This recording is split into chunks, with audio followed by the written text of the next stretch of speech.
സ്വർഗത്തിലെ പിതാവായ ഏകദൈവത്തിൻ്റെ നാമത്തിലും അവിടുത്തെ ഏകപുത്രനും നിത്യാത്മരക്ഷകനും ഏകസത്യവചനവുമായ യേശുക്രിസ്തുവിൻ്റെ തിരുനാമത്താലും അവിടുന്ന് അയച്ച ഏകനിത്യ സഹായകനും ജീവൻ്റെ നിത്യ ഉറവയുമായ പരിശുദ്ധാത്മാവിൻ്റെ നാമത്തിലും ആമേൻ. സങ്കീർത്തനം 17. നിഷ്കളങ്കൻ്റെ പ്രതിഫലം. കർത്താവെ, എൻ്റെ ന്യായം കേൾക്കണമേ, എൻ്റെ നിലവിളി ശ്രദ്ധിക്കണമേ.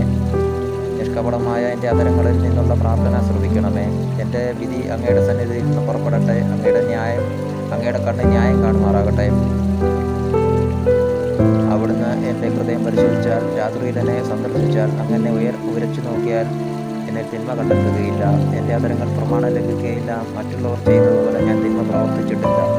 അങ്ങയുടെ അധരങ്ങളിൽ നിന്ന് പുറപ്പെടുന്ന വചനം ഞാൻ അനുസരിച്ചു. അക്രമികളുടെ പാതയിൽ നിന്ന് ഞാൻ ഒഴിഞ്ഞു നിന്നു. എൻ്റെ കാലടികൾ അങ്ങയുടെ പാതയിൽ തന്നെ പതിഞ്ഞു. എൻ്റെ പാദങ്ങൾ വഴുതിയില്ല. ഞാൻ അങ്ങയെ വിളിച്ചപേക്ഷിക്കുന്നു. ദൈവമേ, അങ്ങ് എനിക്ക് ഉത്തരമരുളും. അങ്ങ് ചെവി ചായ്ച്ച് എൻ്റെ വാക്ക് ശ്രവിക്കണമേ.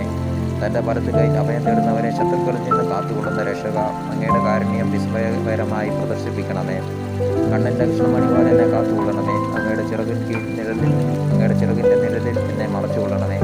എന്നെ ഞെരുക്കുന്ന ദുഷ്ടരിൽ നിന്നും എന്നെ വളഞ്ഞിരിക്കുന്ന കൊടും ശത്രുക്കളിൽ നിന്നും എന്നെ രക്ഷിക്കണമേ. അവരുടെ ഹൃദയത്തിൽ അനുകമ്പയില്ല. അവരുടെ അധരങ്ങൾ പണ്ടു പറയുന്നു. അവർ എന്നെ അനുധാവനം ചെയ്യുന്നു. ഇതാ, എന്നെ വളർന്നു കഴിഞ്ഞു. എന്നെ നിലം പതിപ്പിക്കാൻ അവർക്ക് എൻ്റെ മേൽ കണ്ണു വെച്ചിരിക്കുന്നു. കടിച്ചു ചീന്താൻ വെക്കുന്ന സിംഹത്തെ പോലെയാണ് അവർ. പതിയിരിക്കുന്ന യുവസിംഹത്തെ പോലെ തന്നെ. കർത്താവെ, എഴുന്നേറ്റ് അവരെ എതിർത്ത് തോൽപ്പിക്കണമേ. അങ്ങയുടെ നീചരിൽ നിന്ന് തന്നെ രക്ഷിക്കട്ടെ. ഇഹലോക ജീവിതം മാത്രം ഓഹരിയെ കരുതുന്ന മർദ്ദരിൽ നിന്ന് അങ്ങയുടെ കരം എന്നെ രക്ഷിക്കട്ടെ. അങ്ങ് അവർക്ക് വേണ്ടി ഒരുക്കിയിരിക്കുന്നതുകൊണ്ട് അവരുടെ വയർ നിറയട്ടെ.